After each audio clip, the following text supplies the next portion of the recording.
From the Alvin and Rosalie Sarachek studio, PBS Kansas presents Kansas Week. With the start of school fast approaching, another Kansas high school bans cell phones as the State Board of Education develops statewide guidelines. Also, will security cameras help prevent vandalism of Wichita veterans memorials? Plus, Wichita police are turning to technology in a stepped-up effort to save lives and catch criminals, but some claim it's a threat to your privacy. But first, it's official, the city of Wichita announcing water restrictions that go into effect on Monday. We'll discuss the cause and the impact on this edition of Kansas Week.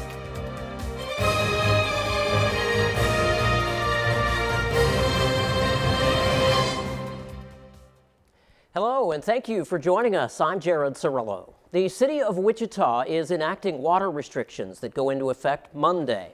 Residents will have to restrict their outdoor water usage to 1 day a week. Cake's Jocelyn Schifferdecker has the details.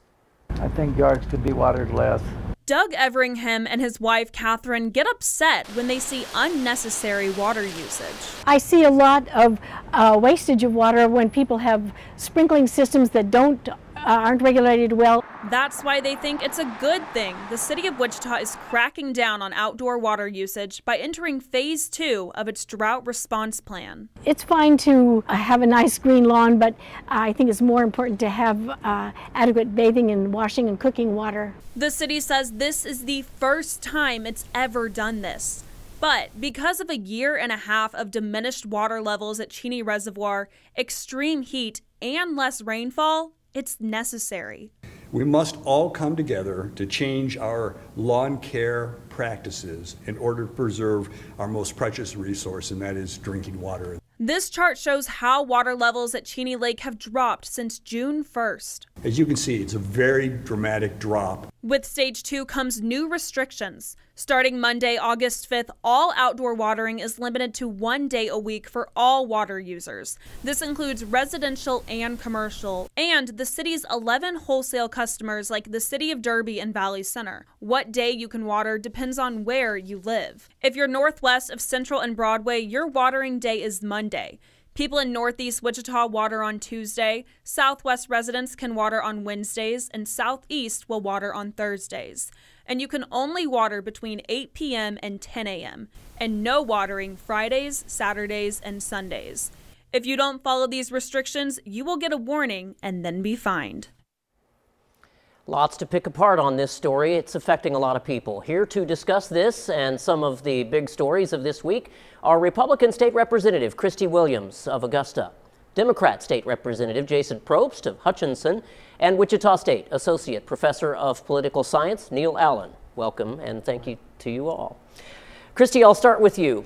We've been dealing with drought for many years now, and in fact this year we've been seeing Cheney Reservoir go down quite a bit. Should this have been done weeks or even months ago? Yeah, it's always great to be proactive, but it's difficult to know, and so many of the Wichita residents and residents in the area aren't aware of the dramatic effect or the downward spiral of the Cheney Reservoir. But we're kind of accustomed to this happening in Butler County. We've had more than one occasion in our communities where we've had to really reduce water intake to spare ourselves from the droughts. The city of El Dorado is similar, gets its water supply from El Dorado Lake? Well, Augusta gets its water supply from El Dorado Lake, from our city lake, and when those diminish and we don't have the rainfall, then you have to be proactive and you have to start implementing some common sense solutions. And this is a common sense solution right now. I think if everyone pulls together, just maybe take a few months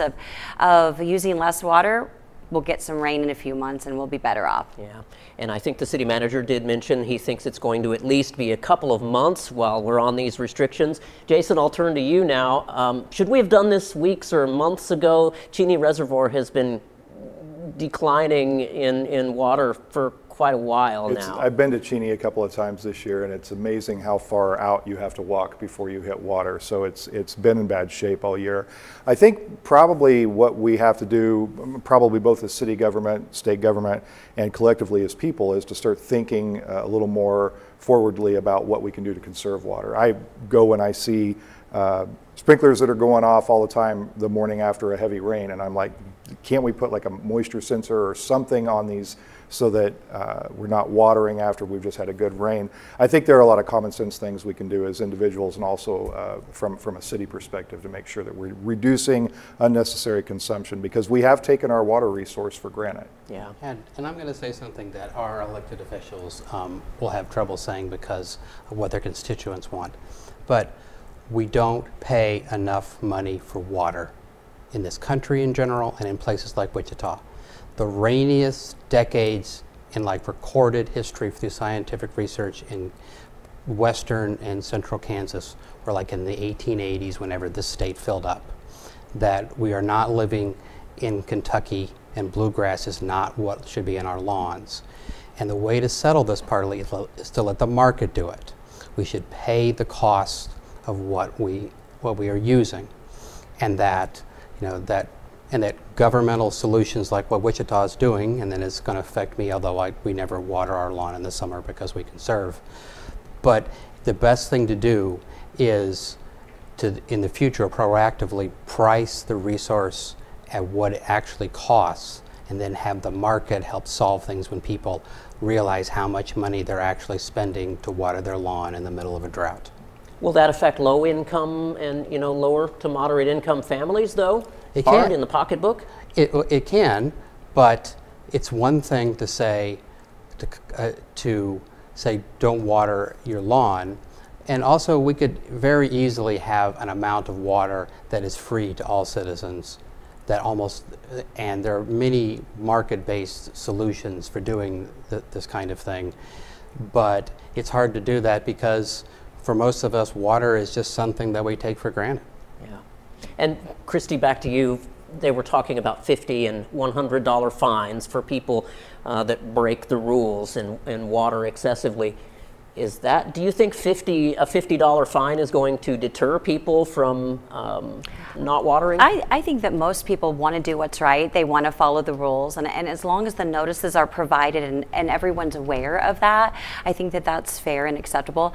I would push back a little bit about the cost benefit of increasing costs, because those costs will be passed on. If it's agriculture, it'll be passed on into inflated prices of the food that you buy. If it's the business or industry, it's going to be passed on when you purchased your services or your goods. So I do think we have to be very conscientious about any increase that we have, but certainly should be on the table. Yeah. And Jason, back to you. One last question on this topic. As I was researching this story, car washes and golf courses are exempt from the city's ordinance, and they seem to be the biggest users, or some of the biggest users. I mean, are we putting business profits ahead of our safe drinking water supply if we do that? Well, it seems that in most instances we put the burden on the residential property owners to do the right thing, and then because we don't want to interfere with commerce at all. And I can understand that, but to me it kind of goes back to the point of making sure that we're all just being as proactive as we can, make sure we're conserving where we can and rethinking this resource, because both for residential use and economic and industry use, we need that going forward. Yeah. All right. Well, we'll move on. Wichita police stayed busy this week investigating a number of shootings. An officer-involved shooting outside a fast food restaurant on North Hillside left the suspect dead Wednesday night. Earlier that same evening, the police chief hosted a town hall meeting to discuss new high-tech strategies for investigating and preventing gun and other crimes. KSN's Derek Lytle was at that meeting. It's going to be a game changer for crime fighting here in Wichita. Wichita Police Chief Joe Sullivan says they will soon have technology now used by departments across the country, accessing the ability for 911 calls to be heard from officers in that specific area in real time. Also flock gunshot detection in high gun violence areas, which can pinpoint the accuracy of a weapon fired and nearly the exact location. He says it's an effort to reduce crime.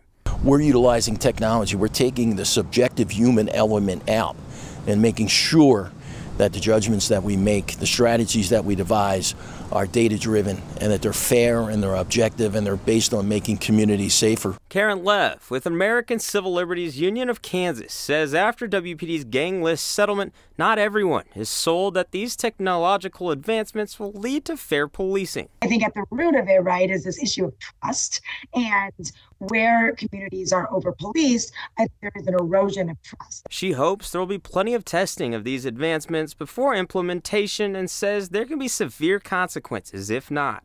The repercussions can be huge. They can lead to false arrest, over-policing, over-surveilling of people. And so we really need to make sure that that technology is right. Chief Sullivan assures privacy policies are being made and will be shared publicly. Now the gunshot detection is being tested right now in some of our local neighborhoods. Chief Sullivan tells me he's optimistic both the gun detection system and the new real-time information center will be up and operational by next spring. Here for you in downtown Wichita, Derek Lytle, KSN News 3.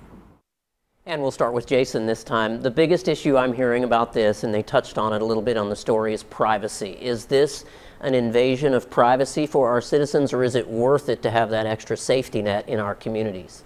Well, I think time will tell on which of those is the case. I think new technology, particularly new technology that can be used to reduce crime and save lives, is always worth exploring and always worth looking at. But there is a legitimate concern about privacy. We've seen where technology's been misused and information's been collected and used against people in inappropriate ways. I think the solution to that is transparency. I think anytime you're doing something that's collecting information from the public and you're going to use that to an end, I think the solution to that and the remedy to build trust is to be transparent about the information you're collecting and how you're using that information. And you know, the Wichita Police Department, this is nothing new to the Wichita Police Department, Christy. They've been using a software program called Flock Safety for a number of years. In fact, I was on the Wichita City Council in 2021 that passed the ordinance that allowed the police department to use Flock Safety's license plate readers program. So this is kind of a step up. Again, I'll ask you the same question. Is it an invasion of privacy to our citizens? Well, of course, there's a fine line between surveillance and safety, but I think in certain instances, in certain areas, private property, and some public spaces, it's appropriate usage. I really like what you said about transparency, making sure our constituencies understand where and what is going on, and that there's accountability with that. We actually wanted and promoted something like that at the State House, trying to have gun detection systems in our schools so that we could identify through AI whether or not there were guns on campuses. And so I think there are times where this kind of technology can benefit all of us. Yeah. And Neil, moving to you, Jason touched a little bit on abuse.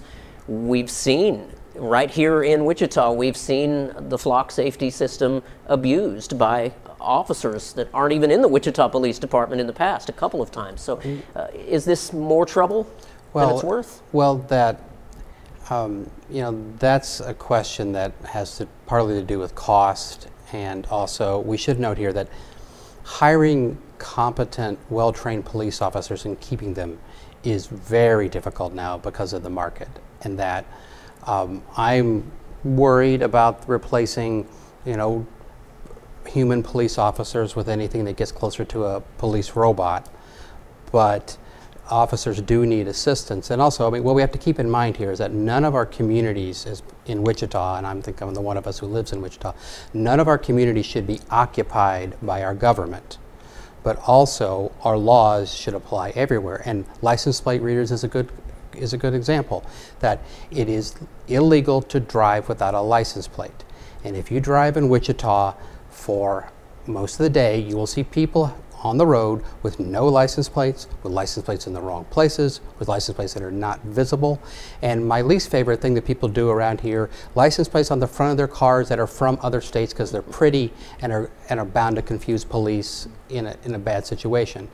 And so, as long as we understand that all communities deserve the same amount of protection and deserve to not be occupied, then I think that we can have a good community come out of this.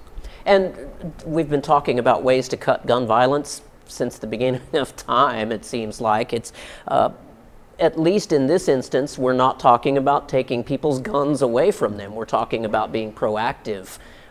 Is that a good sign? I think it's something. I think anything that, and it probably, of course, doesn't get to the root of gun violence, but at least it looks at an area and says we can identify where the gun violence is happening and we can try to be proactive in it, try to get ahead of it. So I think that's a good step. But to your point, which I think is very valid, if it's being used to create evidence to then kind of occupy an area or have an increased presence there, I think, and that makes the people that live in that area uncomfortable or feel unsafe, I think that's a problem. And we often see, especially with the flock safety, community organizers have discussed the potential for profiling, racial profiling in lower and moderate income areas. So could that be a potential problem as well? Yeah, if the AI technology starts detecting gunfire in an area that is highly concentrated minority population, and your response to that is to increase your police presence, and that creates more friction between a community where there's already a great deal of mistrust. Yeah. All right, good discussion. We'll move on. Authorities are also turning to technology to fight vandalism at Wichita's Veterans Memorial Park. Cake's Hannah King has the details. An exercise Mark 14 steam torpedo. Not just any torpedo, but one veteran Bob Fugit says is U.S. property. This torpedo actually belongs to the United States Navy Historical Society. It is on loan to us, and we are responsible for maintaining it. This torpedo is part of the USS Dorado Memorial. Fugit says this particular memorial was the first in the park, but it's not the only one that's been vandalized. This isn't the only memorial in the park that's been damaged. This is just the one I'm most concerned about. We interviewed Fugit on Memorial Day in 2022, and you see in this video the torpedo is looking pristine.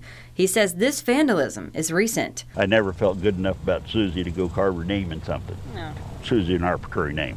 Unknown, though, if it will deter people from making their mark on this memorial again, but telling them consequences this U.S. Navy veteran hopes is enough. We tell them that this is government property, and defacing that government property is a felony. The plan is new cameras will curb the crime. It's unfortunate we have people in our community that want to vandalize cherished items that we have at the Veterans Memorial Park. The Wichita Police and Fire Foundation would like to raise funds to purchase and install 3 additional cameras, specifically in the Veterans Memorial Park. This will hopefully assist Wichita Police Department in catching the culprits. Cameras would help with providing footage as evidence, descriptions of suspects, and monitoring all directions of traffic. I won't call it sacred ground because it's not sacred, but it is ground that recognizes the men and women who have given their lives.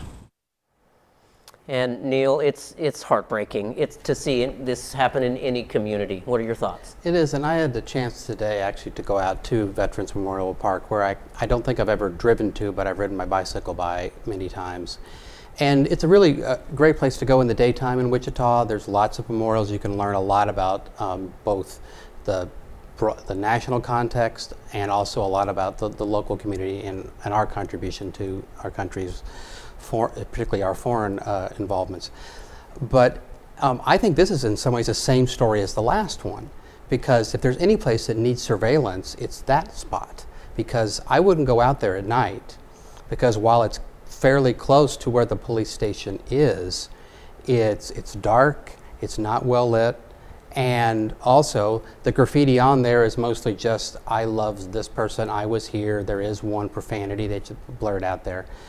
But also, you know, the foundation for the police shouldn't have to raise money for this. This should be government funded because it's part of the police officer's work. Because it wouldn't make sense to station an officer in that park, considering all the other responses they have to go to, and it also would just make things safer in general.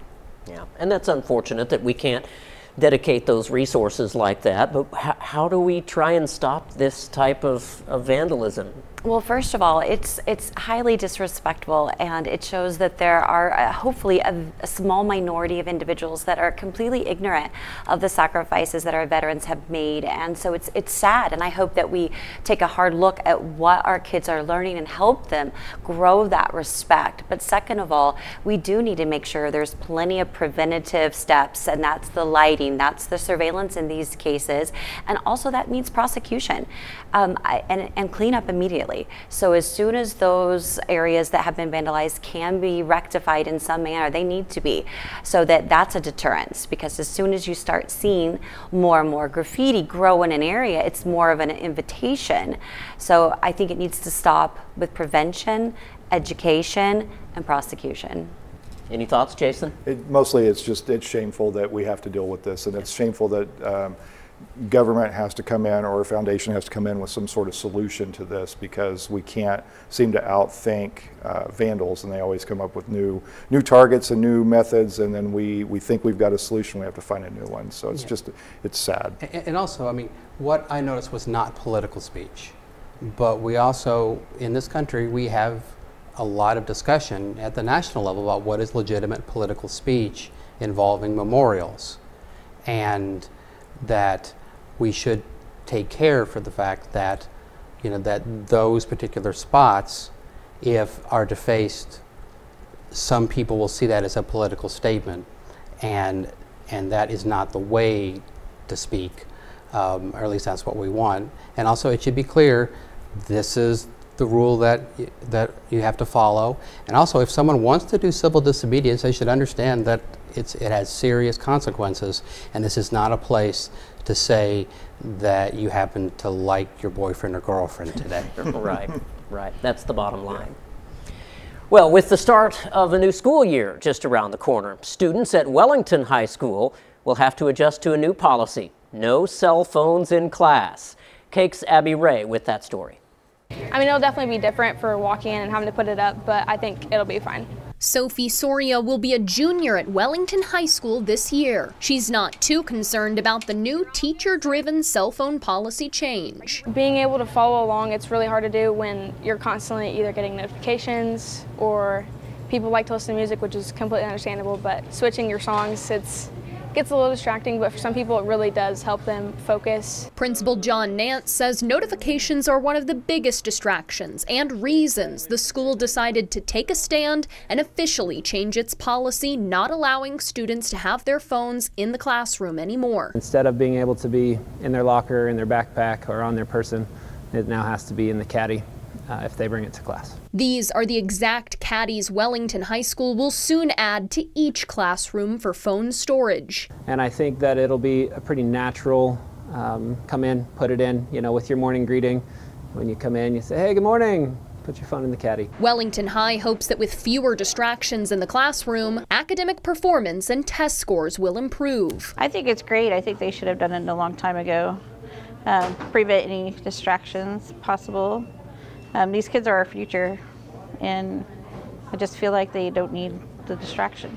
Wellington High School does not have the strictest cell phone policy in the area. In fact, they allow their students to use their own cell phones during lunch, passing period, and before and after school. Wichita High Schools have a similar policy not allowing cell phone use during class time. And the Mulvane School District calls cell phones disruptive in their handbook, stating these devices are highly encouraged to be left at home. Students are not to text or call from their cell phones or smartwatches during school hours.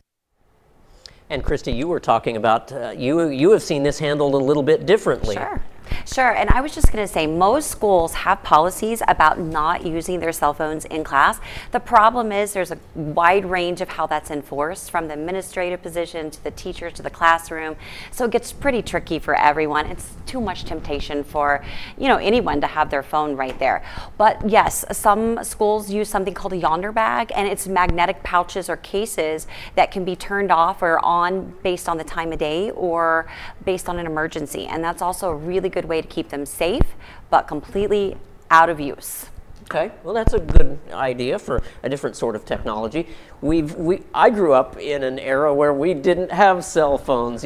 My first cell phone came in a bag, and it was locked on the car. You couldn't carry it. So, this is the sign of the times, unfortunately. But, we all grew up in eras where cell phones weren't a thing. So should we be able to get back to that era? Well, I think it's important to provide as many opportunities as possible for students to focus and concentrate. And I've heard from teachers and educators that they can't compete effectively for a student's attention against a cell phone, and that there's just too many things there, too much social media right there, too many dopamine hits that they get in their brain just from the screen refreshing. There's just too much there, and I think it is affecting student performance. So I'm glad to see this policy kind of coming out around the state. Christy's right. Every school has a policy about cell phones. The enforcement is where we kind of miss the mark.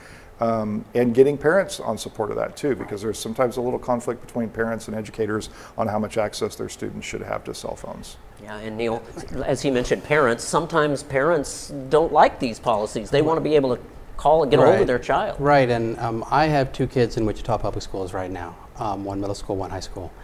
And enforcing the kind of policy that Wellington is doing, I hope they can do it. But in some of the buildings that we have in Wichita, and I've happened to have gone to many buildings around because of kids competitions and things, that sometimes kids can't get to their lockers. But if there's a bunch of cell phones that are all in numbered spots, the teacher now has to police where those places are.